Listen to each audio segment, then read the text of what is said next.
ಓಂ ಶಾಂತಿ. ಇಂದಿನ ದಿನಾಂಕ 20/1/2025. ಪ್ರಾರ್ಥ ಮುರುಳಿ. ಬಾಪ್ತಾದ ಮಧುಬನ. ಮಧುರ ಮಕ್ಕಳೇ, ಜ್ಞಾನದ ಧಾರಣೆಯ ಜೊತೆಗೆ ಸತ್ಯಯುಗಿ ರಾಜ್ಯ ಭಾಗ್ಯಕ್ಕಾಗಿ ನೆನಪು ಮತ್ತು ಪವಿತ್ರತೆಯ ಬಲವನ್ನು ಜಮಾ ಮಾಡಿಕೊಳ್ಳಿ. ಪ್ರಶ್ನೆ: ಈಗ ನೀವು ಮಕ್ಕಳ ಪುರುಷಾರ್ಥದ ಲಕ್ಷ್ಯವು ಏನಾಗಿರಬೇಕು? ಉತ್ತರ: ಸದಾ ಖುಷಿಯಲ್ಲಿರುವುದೋ, ಬಹಳ ಮಧುರರಾಗುವುದೋ, ಎಲ್ಲರನ್ನೂ ಪ್ರೀತಿಯಿಂದ ನಡೆಸುವುದೋ, ಇದೇ ನಿಮ್ಮ ಪುರುಷಾರ್ಥದ ಲಕ್ಷ್ಯವಾಗಿದೆ. ಇದರಿಂದ ನೀವು ಸರ್ವಗುಣ ಸಂಪನ್ನ ಸೋಲಾಕಲ ಸಂಪೂರ್ಣರಾಗುತ್ತೀರಿ. ಪ್ರಶ್ನೆ: ಯಾರ ಕರ್ಮವು ಶ್ರೇಷ್ಠವಾಗಿದೆಯೋ ಅವರ ಲಕ್ಷಣಗಳೇನಾಗಿರುತ್ತವೆ? ಉತ್ತರ: ಅವರ ಮೂಲಕ ಯಾರಿಗೂ ದುಃಖವಾಗುವುದಿಲ್ಲ. ಹೇಗೆ ತಂದೆಯು ದುಃಖಹರ್ತ ಸುಖಕರ್ತನಾಗಿದ್ದಾರೆ, ಹಾಗೆಯೇ ಶ್ರೇಷ್ಠ ಕರ್ಮವನ್ನು ಮಾಡುವಂಥವರೂ ಸಹ ದುಃಖಹರ್ತ ಸುಖಕರ್ತನಾಗಿರುತ್ತಾರೆ. ಗೀತೆ. ಆಕಾಶ ಸಿಂಹಾಸನವನ್ನು ಬಿಟ್ಟು ಬಾ. ಓಂ ಶಾಂತಿ. ಮಧುರಾತಿ ಮಧುರ ಆತ್ಮೀಯ ಮಕ್ಕಳು, ಗೀತೆಯನ್ನು ಕೇಳಿದ್ದೀರಿ. ಮಧುರಾತಿ ಮಧುರ ಆತ್ಮೀಯ ಮಕ್ಕಳೇ ಎಂದು ಯಾರು ಹೇಳಿದರು? ಇಬ್ಬರು ತಂದೆಯರು ಹೇಳಿದರು. ನಿರಾಕಾರನೂ ಸಹ ಹೇಳಿದರು, ಸಾಕಾರನೂ ಹೇಳಿದರು. ಆದ್ದರಿಂದ ಇವರಿಗೆ ತಂದೆ ಅಥವಾ ಅಣ್ಣ ಹೇಳುತ್ತಾರೆ. ಅಣ್ಣ ಸಾಕಾರಿಯಾಗಿದ್ದಾರೆ. ಈ ಹಾಡು ಭಕ್ತಿ ಮಾರ್ಗದ್ದಾಗಿದೆ. ಮಕ್ಕಳಿಗೆ ತಿಳಿದಿದೆ. ತಂದೆಯು ಬಂದು ಇಡೀ ಸೃಷ್ಟಿ ಚಕ್ರದ ಜ್ಞಾನವನ್ನು ಬುದ್ಧಿಯಲ್ಲಿ ಕೂಡಿಸಿದರು. ನೀವು ಮಕ್ಕಳ ಬುದ್ಧಿಯಲ್ಲಿ ನಾವು ಹೇಗೆ 84 ಜನ್ಮಗಳನ್ನು ಪೂರ್ಣ ಮಾಡಿದೆವೋ, ಈಗ ನಾಟಕವು ಪೂರ್ಣವಾಗುತ್ತಿದೆ ಎಂಬುದಿದೆ. ನಾವೀಗ ಯೋಗ ಅಥವಾ ನೆನಪಿನಿಂದ ಪಾವನರಾಗಬೇಕು. ನೆನಪು ಮತ್ತು ಜ್ಞಾನ ಇದು ಪ್ರತಿಯೊಂದು ಮಾತಿನಲ್ಲಿ ನಡೆಯುತ್ತದೆ. ಬ್ಯಾರಿಸ್ಟರನ್ನು ಅವರು ನೆನಪು ಮಾಡುತ್ತಾರೆ, ಅವರಿಂದಲೇ ಜ್ಞಾನವನ್ನು ಪಡೆಯುತ್ತಾರೆ. ಇದಕ್ಕೂ ಸಹ ಯೋಗ ಅಥವಾ ಜ್ಞಾನದ ಬಲವೆಂದು ಹೇಳಲಾಗುತ್ತದೆ. ಇಲ್ಲಂತೂ ಹೊಸ ಮಾತಾಗಿದೆ. ಆ ಜ್ಞಾನ ಮತ್ತು ಯೋಗದಿಂದ ಹದ್ದಿನ ಶಕ್ತಿಯೂ ಸಿಗುತ್ತದೆ. ಈ ಜ್ಞಾನ ಮತ್ತು ಯೋಗದಿಂದ ಬೇಹದ್ದಿನ ಶಕ್ತಿಯೂ ಸಿಗುತ್ತದೆ. ಏಕೆಂದರೆ ಸರ್ವಶಕ್ತಿವಂತನ ಶಕ್ತಿ ಇದೆ. ನಾನು ಜ್ಞಾನಸಾಗರನಾಗಿದ್ದೇನೆಂದು ತಂದೆಯು ತಿಳಿಸುತ್ತಾರೆ. ನೀವು ಮಕ್ಕಳೀಗ ಸೃಷ್ಟಿ ಚಕ್ರವನ್ನು ತಿಳಿದುಕೊಂಡಿದ್ದೀರಿ. ಮೂಲವತನ, ಸೂಕ್ಷ್ಮವತನ ಎಲ್ಲವೂ ನೆನಪಿದೆ. ಯಾವ ಜ್ಞಾನವು ತಂದೆಯಲ್ಲಿದೆಯೋ ಅದು ಸಹ ದೊರೆತಿದೆ. ಅಂದಾಗ ಜ್ಞಾನವನ್ನೇ ಧಾರಣೆ ಮಾಡಿ ಮತ್ತು ರಾಜ್ಯವನ್ನು ಪಡೆಯಲು ತಂದೆಯು ಮಕ್ಕಳಿಗೆ ಯೋಗ ಮತ್ತು ಪವಿತ್ರತೆಯನ್ನು ಕಲಿಸುತ್ತಾರೆ. ನೀವು ಪವಿತ್ರರೂ ಸಹ ಆಗುತ್ತೀರಿ. ತಂದೆಯಿಂದ ರಾಜ್ಯವನ್ನು ಪಡೆದುಕೊಳ್ಳುತ್ತೀರಿ. ತಂದೆಯು ತನಗಿಂತಲೂ ಹೆಚ್ಚು ಸ್ಥಾನಮಾನವನ್ನು ನೀಡುತ್ತಾರೆ. ನೀವು 84 ಜನ್ಮಗಳನ್ನು ತೆಗೆದುಕೊಳ್ಳುತ್ತಾ ಸ್ಥಾನಮಾನಗಳನ್ನು ಕಳೆದುಕೊಂಡು ಬಿಡುತ್ತೀರಿ. ನೀವು ಮಕ್ಕಳಿಗೆ ಈಗ ಸ್ಥಾನಮಾನವು ಸಿಕ್ಕಿದೆ. ಶ್ರೇಷ್ಠಾತಿ ಶ್ರೇಷ್ಠರಾಗುವ ಜ್ಞಾನವು ಶ್ರೇಷ್ಠಾತಿ ಶ್ರೇಷ್ಠ ತಂದೆಯ ಮೂಲಕ ಸಿಗುತ್ತದೆ. ನಾವು ಬಾಪ್ ದಾದಾರವರ ಮನೆಯಲ್ಲಿ ಕುಳಿತಿದ್ದೇವೆಂದು ಮಕ್ಕಳು ತಿಳಿದುಕೊಂಡಿದ್ದೀರಿ. ಈ ದಾದಾ ಬ್ರಹ್ಮ ತಾಯಿಯೂ ಸಹ ಆಗಿದ್ದಾರೆ. ಆ ತಂದೆಯೂ ಬೇರೆ, ಇವರು ತಾಯಿಯೂ ಸಹ ಆಗಿದ್ದಾರೆ. ಆದರೆ ಇವರು ಪುರುಷನ ಶರೀರವಾಗುವ ಕಾರಣ ಮತ್ತೆ ತಾಯಿಯನ್ನು ನಿಮಿತ್ತ ಮಾಡಲಾಗುತ್ತದೆ. ಅವರನ್ನೂ ಸಹ ದತ್ತು ಮಾಡಲಾಗುತ್ತದೆ. ಇದರಿಂದ ಇವರ ಬ್ರಹ್ಮ ಮೂಲಕ ರಚನೆಯನ್ನು ದತ್ತು ಮಾಡಿಕೊಳ್ಳಲಾಗುತ್ತದೆ. ತಂದೆಯು ಮಕ್ಕಳನ್ನು ಆಸ್ತಿಯನ್ನು ಕೊಡುವುದಕ್ಕಾಗಿ ದತ್ತು ಮಾಡಿಕೊಳ್ಳುತ್ತಾರೆ. ಬ್ರಹ್ಮರವರನ್ನು ದತ್ತು ಮಾಡಿಕೊಂಡಿದ್ದಾರೆ. ಪ್ರವೇಶ ಮಾಡುವುದು ಅಥವಾ ದತ್ತು ಮಾಡಿಕೊಳ್ಳುವುದು ಒಂದೇ ಆಗಿದೆ. ಮಕ್ಕಳು ತಿಳಿದುಕೊಂಡು ತಿಳಿಸಿಕೊಡುತ್ತಾರೆ. ನಂಬರ್ ವಾರ್ ಪುರುಷಾರ್ಥದನುಸಾರ ಎಲ್ಲರಿಗೂ ಇದನ್ನೇ ತಿಳಿಸಿಕೊಡಬೇಕು. ನಾವು ನಮ್ಮ ಪರಮಪಿತ ಪರಮಾತ್ಮನ ಶ್ರೀಮತದಂತೆ ಈ ಭಾರತವನ್ನು ಮತ್ತೆ ಶ್ರೇಷ್ಠಾತಿ ಶ್ರೇಷ್ಠವನ್ನಾಗಿ ಮಾಡುತ್ತೇವೆ ಅಂದಾಗ ನಾವೂ ಸಹ ಅಂಥವರಾಗಬೇಕು. ನಾನು ಶ್ರೇಷ್ಠನಾಗಿದ್ದೇನೆಯೇ ಎಂದು ನೋಡಿಕೊಳ್ಳಬೇಕು. ಯಾವುದಾದರೂ ಭ್ರಷ್ಟಾಚಾರದ ಕೆಲಸ ಮಾಡಿ ಯಾರಿಗೂ ದುಃಖವನ್ನು ಕೊಡುವುದಿಲ್ಲ ತಾನೆ. ತಂದೆಯು ಬಂದಿರುವುದೇ ತಾವು ಮಕ್ಕಳನ್ನು ಸುಖಿಗಳನ್ನಾಗಿ ಮಾಡಲು ಅಂದಾಗ ನೀವು ಸಹ ಎಲ್ಲರಿಗೂ ಸುಖ ಕೊಡಬೇಕು. ತಂದೆಯು ಯಾರಿಗೂ ದುಃಖವನ್ನು ಕೊಡಲು ಸಾಧ್ಯವಿಲ್ಲ. ಅವರ ಹೆಸರೇ ಆಗಿದೆ ದುಃಖಹರ್ತ ಸುಖಕರ್ತನೆಂದು. ಮಕ್ಕಳು ತಮ್ಮನ್ನು ಪರಿಶೀಲನೆ ಮಾಡಿಕೊಳ್ಳಬೇಕು. ಮನಸ ವಾಚ ಕರ್ಮಣ ಯಾರಿಗೂ ದುಃಖ ಕೊಡುತ್ತಿಲ್ಲವೇ? ಶಿವತಂದೆಯು ಎಂದೂ ಯಾರಿಗೂ ದುಃಖ ಕೊಡುವುದಿಲ್ಲ.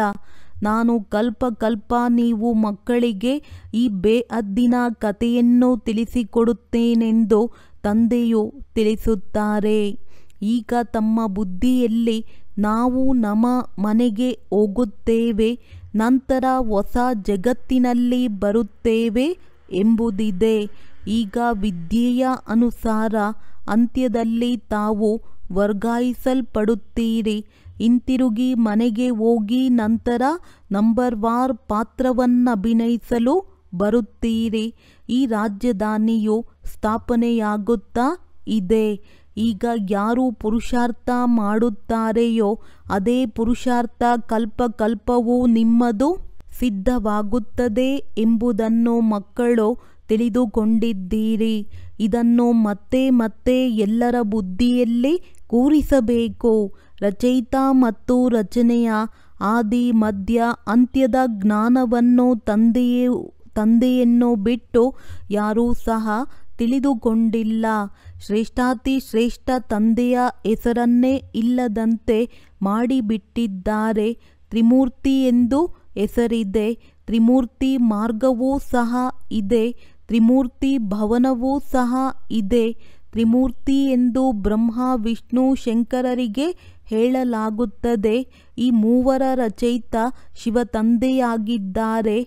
ಆದರೆ ಅವರ ಮೂಲ ಹೆಸರನ್ನೇ ಇಲ್ಲದಂತೆ ಮಾಡಿಬಿಟ್ಟಿದ್ದಾರೆ. ಶ್ರೇಷ್ಠಾತಿ ಶ್ರೇಷ್ಠ ಶಿವತಂದೆ ನಂತರ ತ್ರಿಮೂರ್ತಿಗಳೆಂದು ನೀವು ಮಕ್ಕಳು ತಿಳಿದುಕೊಂಡಿದ್ದೀರಿ. ಶಿವತಂದೆಯಿಂದ ನಾವು ಮಕ್ಕಳು ಆ ಆಸ್ತಿಯನ್ನು ಪಡೆದುಕೊಳ್ಳುತ್ತೇವೆ. ತಂದೆ ಮತ್ತು ತಂದೆಯ ಜ್ಞಾನ ಮತ್ತು ಆಸ್ತಿ ಇವೆರಡರ ಸ್ಮೃತಿ ಇದ್ದಿದ್ದೇ ಆದರೆ ಸದಾಕಾಲ ಹರ್ಷಿತರಾಗಿರುತ್ತೀರಿ. ತಂದೆಯ ನೆನಪಿನಲ್ಲಿದ್ದು ನೀವು ಯಾರಿಗಾದರೂ ಜ್ಞಾನದ ಬಾಣವನ್ನು ಬಿಡುತ್ತೀರೆಂದರೆ ಒಳ್ಳೆಯ ಪ್ರಭಾವ ಬೀರುತ್ತದೆ. ಅದರಲ್ಲಿ ಶಕ್ತಿಯೂ ಬರುತ್ತಾ ಹೋಗುತ್ತದೆ. ನೆನಪಿನ ಯಾತ್ರೆಯಿಂದಲೇ ಶಕ್ತಿಯೂ ಬರುತ್ತದೆ. ಈಗ ಶಕ್ತಿಯು ಗುಪ್ತವಾಗಿದೆ, ಏಕೆಂದರೆ ಆತ್ಮವು ಪತಿತ ತಮೋ ಪ್ರಧಾನವಾಗಿ ಬಿಟ್ಟಿದೆ. ನಾವು ತಮೋ ಪ್ರಧಾನರಿಂದ ಸತೋ ಪ್ರಧಾನರಾಗಬೇಕೆಂಬ ಮೂಲ ಚಿಂತೆ ಇರಬೇಕು. ಮನ್ಮನಾಭವದ ಅರ್ಥವೂ ಸಹ ಇದೇ ಆಗಿದೆ. ಗೀತೆಯನ್ನು ಯಾರು ಓದುತ್ತಾರೆಯೋ ಅವರನ್ನು ಕೇಳಬೇಕು.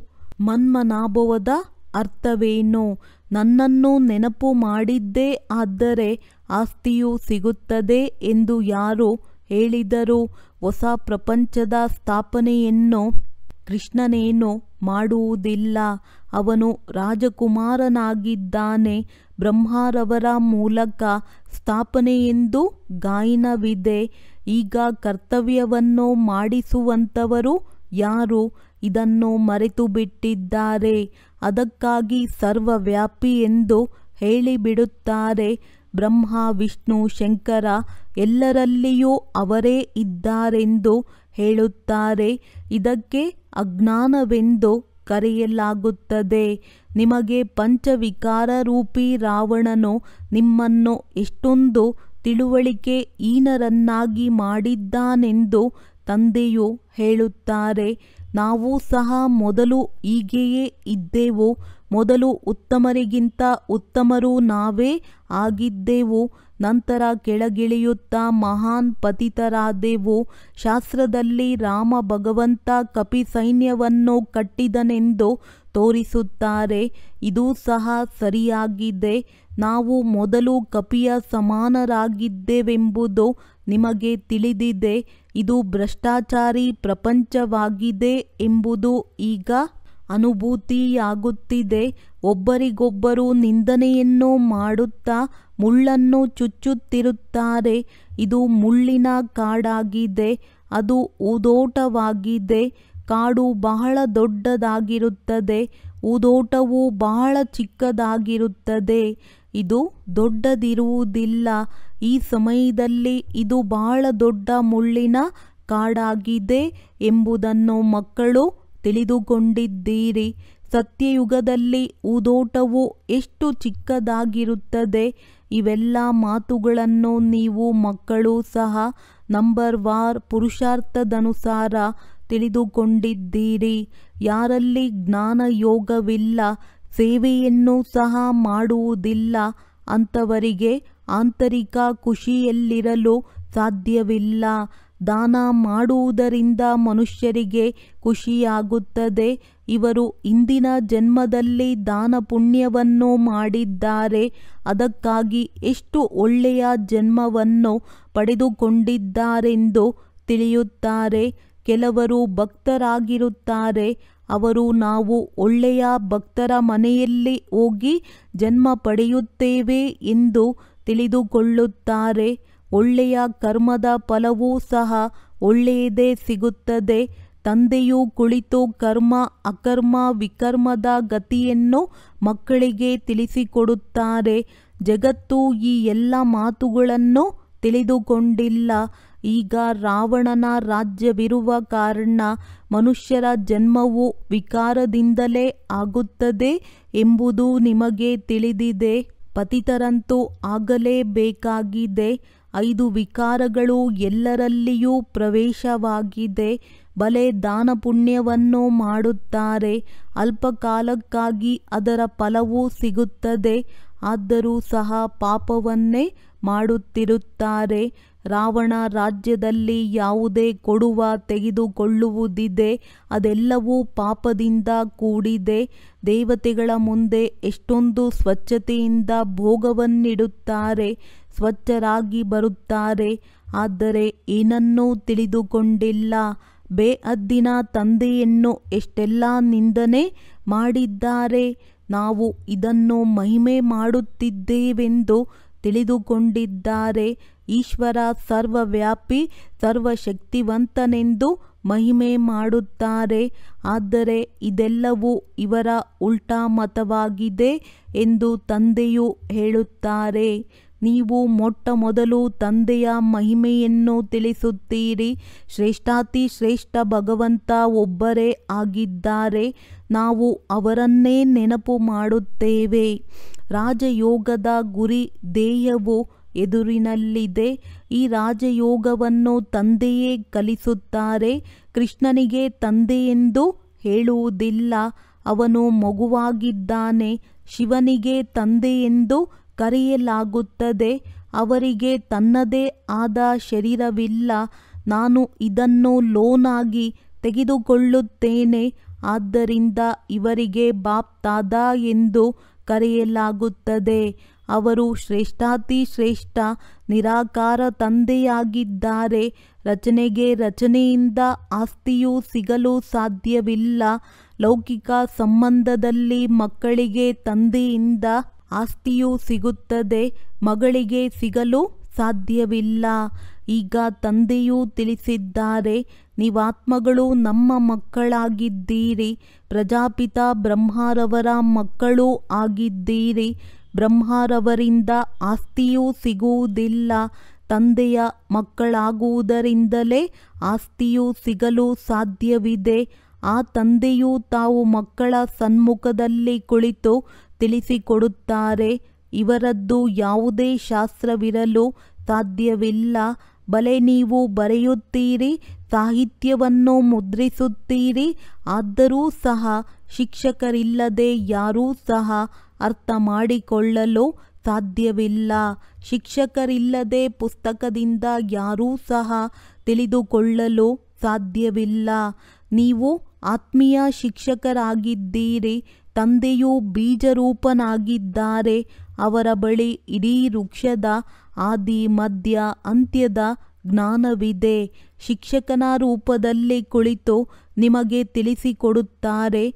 ನಮಗೆ ಪರಮಪಿತನೇ ನಮ್ಮನ್ನು ತನ್ನ ಮಕ್ಕಳನ್ನಾಗಿ ಮಾಡಿಕೊಂಡಿದ್ದಾರೆ ಎಂದು ಮಕ್ಕಳಿಗೆ ಸದಾಕಾಲ ಖುಷಿ ಇರಬೇಕು. ಅವರೇ ನಮಗೆ ಸತ್ಯ ಶಿಕ್ಷಕನಾಗಿ ಓದಿಸುತ್ತಾರೆ. ಸತ್ಯ ಸದ್ಗುರುವೂ ಆಗಿದ್ದಾರೆ. ಜೊತೆಯಲ್ಲಿ ಕರೆದುಕೊಂಡು ಹೋಗುತ್ತಾರೆ. ಸರ್ವರ ಸದ್ಗತಿದಾತ ಒಬ್ಬರೇ ಆಗಿದ್ದಾರೆ. ಶ್ರೇಷ್ಠಾತಿ ಶ್ರೇಷ್ಠ ತಂದೆಯೇ ಆಗಿದ್ದಾರೆ. ಅವರೇ ಪ್ರತಿ 5000 ವರ್ಷಗಳ ನಂತರ ಆಸ್ತಿಯನ್ನು ಕೊಡುತ್ತಾರೆ. ಅವರ ಶಿವಜಯಂತಿಯನ್ನು ಆಚರಿಸುತ್ತೀರಿ. ವಾಸ್ತವದಲ್ಲಿ ಶಿವನ ಜಯಂತಿಯ ಜೊತೆ ತ್ರಿಮೂರ್ತಿ ಎನ್ನುವುದು ಇರಬೇಕಾಗಿದೆ. ನೀವು ತ್ರಿಮೂರ್ತಿ ಶಿವ ಜಯಂತಿಯನ್ನು ಆಚರಿಸುತ್ತೀರಿ. ಕೇವಲ ಶಿವ ಜಯಂತಿಯನ್ನಾಚರಿಸುವುದರಿಂದ ಯಾವುದೇ ಮಾತು ಸಿದ್ಧವಾಗುವುದಿಲ್ಲ. ತಂದೆಯು ಬರುತ್ತಾರೆ. ನಂತರ ಬ್ರಹ್ಮನ ಜನ್ಮವಾಗುತ್ತದೆ. ಮಕ್ಕಳಾದಿರೆಂದರೆ ಬ್ರಾಹ್ಮಣರಾದಿರಿ ಮತ್ತು ಗುರಿ ಧ್ಯೇಯವು ಎದುರಿನಲ್ಲಿಯೇ ಇದೆ. ತಂದೆಯು ತಾವೇ ಬಂದು ಸ್ಥಾಪನೆ ಮಾಡುತ್ತಾರೆ. ಗುರಿ ಧ್ಯೇಯವೂ ಸಹ ಸಂಪೂರ್ಣ ಸ್ಪಷ್ಟವಾಗಿದೆ. ಕೇವಲ ಕೃಷ್ಣನ ಹೆಸರನ್ನು ಹಾಕುವುದರಿಂದ ಪೂರ್ಣ ಗೀತೆಯ ಮಹತ್ವವೇ ಹೊರಟು ಹೋಗಿದೆ. ಇದು ಸಹ ಡ್ರಾಮಾದಲ್ಲಿ ನೋಂದಣಿಯಾಗಿದೆ. ಇದೇ ತಪ್ಪು ಮತ್ತೆ ಆಗಲಿದೆ. ಜ್ಞಾನ ಮತ್ತು ಭಕ್ತಿಯ ಆಟವಾಗಿದೆ. ಮುದ್ದಾದ ಮಕ್ಕಳೇ, ಸುಖಧಾಮ ಶಾಂತಿಧಾಮವನ್ನು ನೆನಪು ಮಾಡಿ ಎಂದು ತಂದೆಯು ತಿಳಿಸುತ್ತಾರೆ. ತಂದೆ ಮತ್ತು ಆಸ್ತಿ ಎಷ್ಟು ಸಹಜವಾಗಿದೆ. ಮನ್ಮನಾಭವದ ಅರ್ಥವೇನು ಎಂದು ಯಾರನ್ನಾದರೂ ಕೇಳಿ ನೋಡಿ. ಏನು ಹೇಳುತ್ತಾರೆ? ಭಗವಂತನೆಂದು ಯಾರಿಗೆ ಹೇಳಲಾಗುತ್ತದೆ? ಶ್ರೇಷ್ಠಾತಿ ಶ್ರೇಷ್ಠ ಭಗವಂತನಾಗಿದ್ದಾರೆ. ಅವರಿಗೆ ಸರ್ವವ್ಯಾಪಿ ಎಂದು ಹೇಳಲಾಗುತ್ತದೆಯೇ? ಅವರು ಎಲ್ಲರ ತಂದೆಯಾಗಿದ್ದಾರೆ. ಈ ತ್ರಿಮೂರ್ತಿ ಶಿವ ಜಯಂತಿ ಬರುತ್ತದೆ. ನೀವು ತ್ರಿಮೂರ್ತಿ ಶಿವನ ಚಿತ್ರವನ್ನು ಮುದ್ರಣ ಮಾಡಿಸಬೇಕು. ಶ್ರೇಷ್ಠಾತಿ ಶ್ರೇಷ್ಠ ಶಿವ, ನಂತರ ಸೂಕ್ಷ್ಮವತನವಾಸಿ ಬ್ರಹ್ಮ ವಿಷ್ಣು ಶಂಕರ. ಶ್ರೇಷ್ಠಾತಿ ಶ್ರೇಷ್ಠ ಶಿವ ತಂದೆಯು ಭಾರತವನ್ನು ಸ್ವರ್ಗವನ್ನಾಗಿ ಮಾಡುತ್ತಾರೆ. ಅವರ ಜಯಂತಿಯನ್ನು ನೀವು ಏಕೆ ಆಚರಿಸುವುದಿಲ್ಲ? ಅವಶ್ಯವಾಗಿ ಭಾರತಕ್ಕೆ ಆಸ್ತಿಯನ್ನು ಕೊಟ್ಟಿದ್ದರು. ಅವರ ರಾಜ್ಯವಿತ್ತು. ಇದರಲ್ಲಿ ತಮಗೆ ಆರ್ಯ ಸಮಾಜದವರೂ ಸಹ ಸಹಾಯ ಮಾಡುತ್ತಾರೆ. ಏಕೆಂದರೆ ಅವರೂ ಸಹ ಶಿವನನ್ನು ಒಪ್ಪಿಕೊಳ್ಳುತ್ತಾರೆ. ನೀವು ನಿಮ್ಮ ಬಾವುಟವನ್ನು ಆರಿಸಿ. ಒಂದು ಕಡೆ ನಿಮ್ಮ ಬಾವುಟ, ಇನ್ನೊಂದು ಕಡೆ ವೃಕ್ಷ. ಇದೇ ಬಾವುಟವು ವಾಸ್ತವದಲ್ಲಿ ಇರಬೇಕು. ಇದು ಆಗಲು ಸಾಧ್ಯವಿದೆಯಲ್ಲವೇ? ನೀವು ಬಾವುಟವನ್ನು ಆರಿಸಿದಾಗ ಎಲ್ಲರೂ ನೋಡಲಿ. ಎಲ್ಲದರ ತಿಳುವಳಿಕೆಯೂ ಇದರಲ್ಲಿಯೇ ಇದೆ. ಕಲ್ಪವೃಕ್ಷ ಮತ್ತು ನಾಟಕ ಇದರಲ್ಲಿ ಸಂಪೂರ್ಣ ಸ್ಪಷ್ಟವಾಗಿದೆ. ನಮ್ಮ ಧರ್ಮವು ಮತ್ತೆ ಯಾವಾಗ ಬರುತ್ತದೆ ಎಂಬುದು ಎಲ್ಲರಿಗೂ ತಿಳುವಳಿಕೆಗೆ ಬರುತ್ತದೆ. ತಮಗೆ ತಾವೇ ಲೆಕ್ಕವನ್ನು ಮಾಡುತ್ತಾರೆ. ಎಲ್ಲರಿಗೂ ಈ ಚಕ್ರ ಮತ್ತು ವೃಕ್ಷದ ಬಗ್ಗೆ ತಿಳಿಸಿಕೊಡಬೇಕು. ಕ್ರಿಸ್ತನು ಯಾವಾಗ ಬಂದರು? ಇಷ್ಟು ಸಮಯ ಆ ಆತ್ಮಗಳು ಎಲ್ಲಿರುತ್ತಾರೆ?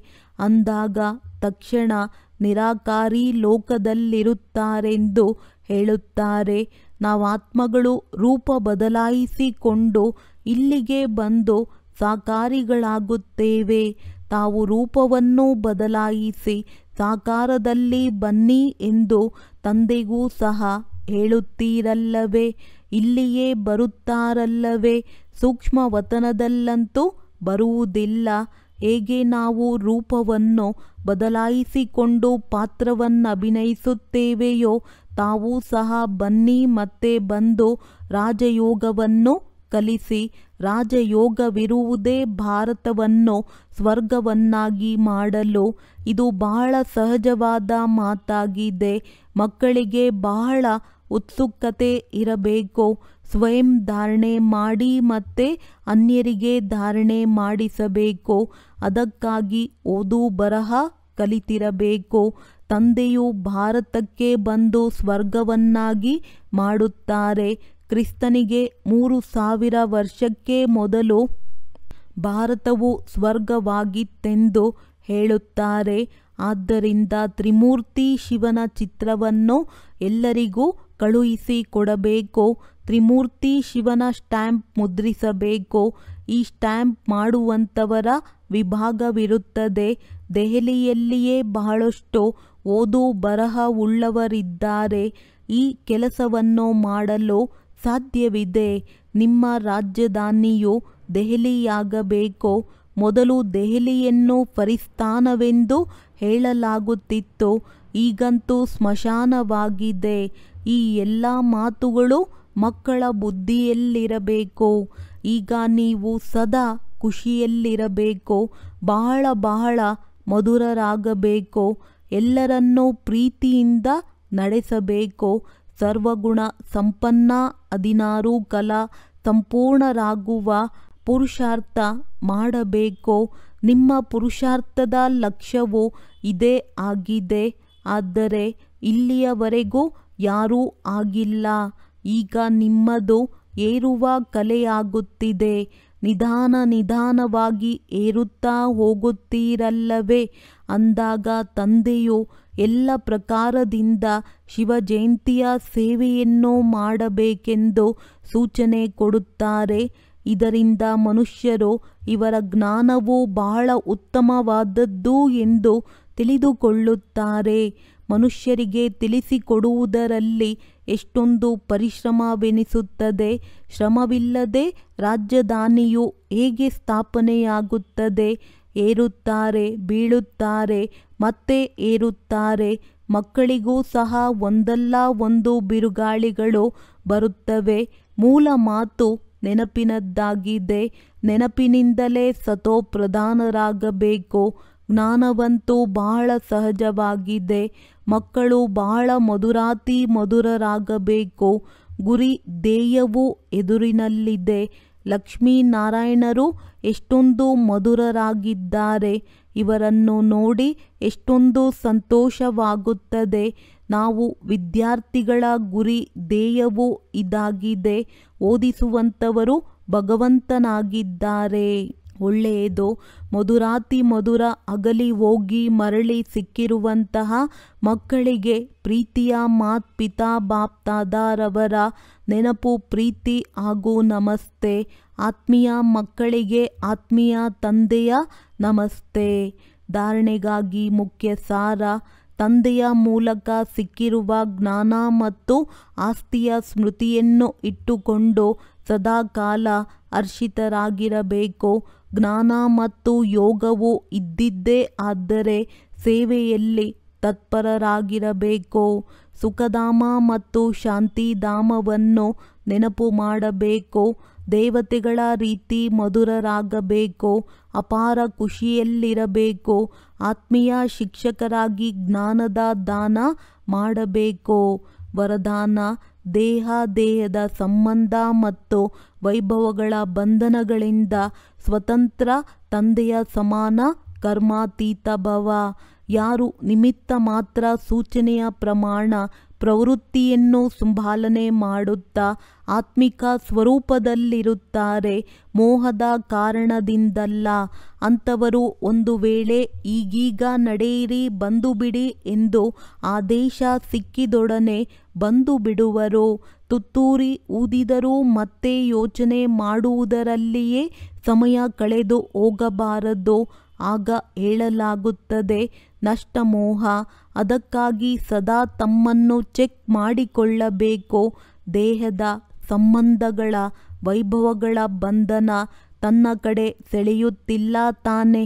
ಎಲ್ಲಿ ಬಂಧನ ಇರುತ್ತದೆ ಅಲ್ಲಿ ಆಕರ್ಷಣೆ ಇರುತ್ತದೆ. ಆದರೆ ಯಾರು ಸ್ವತಂತ್ರರಾಗಿರುತ್ತಾರೆ ಅವರು ತಂದೆಯ ಸಮಾನ ಕರ್ಮಾತೀತ ಸ್ಥಿತಿಗೆ ಸಮೀಪವಿರುತ್ತಾರೆ. ಸ್ಲೋಗನ್: ಸ್ನೇಹ ಮತ್ತು ಸಹಯೋಗದ ಜೊತೆ ಶಕ್ತಿ ರೂಪವಾದರೆ ರಾಜಧಾನಿಯಲ್ಲಿ ಮುಂದಿನ ನಂಬರ್ ಸಿಕ್ಕಿಬಿಡುತ್ತದೆ. ತಮ್ಮ ಶಕ್ತಿಶಾಲಿ ಮನಸ್ಸ ಮೂಲಕ ಸಕಾಶ ಕೊಡುವ ಸೇವೆಯನ್ನು ಮಾಡಿರಿ. ಎಷ್ಟು ಈಗ ತನು ಮನ ಧನ ಮತ್ತು ಸಮಯ ತೊಡಗಿಸುತ್ತೀರಿ ಅದರಿಂದ ಮನಸ್ಸ ಶಕ್ತಿಗಳ ಮೂಲಕ ಸೇವೆ ಮಾಡುವುದರಿಂದ ಬಹಳ ಸ್ವಲ್ಪ ಸಮಯದಲ್ಲಿ ಸಫಲತೆ ಹೆಚ್ಚು ಸಿಗುತ್ತದೆ. ಈಗ ಯಾರೂ ತಮ್ಮ ಪ್ರತಿ ಕೆಲವೊಮ್ಮೆ ಪರಿಶ್ರಮ ಮಾಡಬೇಕಾಗುತ್ತದೆ. ತಮ್ಮ ಸ್ವಭಾವವನ್ನು ಪರಿವರ್ತನೆ ಮಾಡುವ ಅಥವಾ ಸಂಘಟನೆಯಲ್ಲಿ ನಡೆಯುವ ಅಥವಾ ಸೇವೆಯಲ್ಲಿ ಸಫಲತೆ ಕೆಲವೊಮ್ಮೆ ಕಡಿಮೆ ನೋಡಿ ಹೃದಯ ವಿದೀರ್ಣರಾಗುವುದು ಇದೆಲ್ಲವೂ ಸಮಾಪ್ತಿಯಾಗುವುದು ಒಳ್ಳೆಯದು. ಓಂ ಶಾಂತಿ.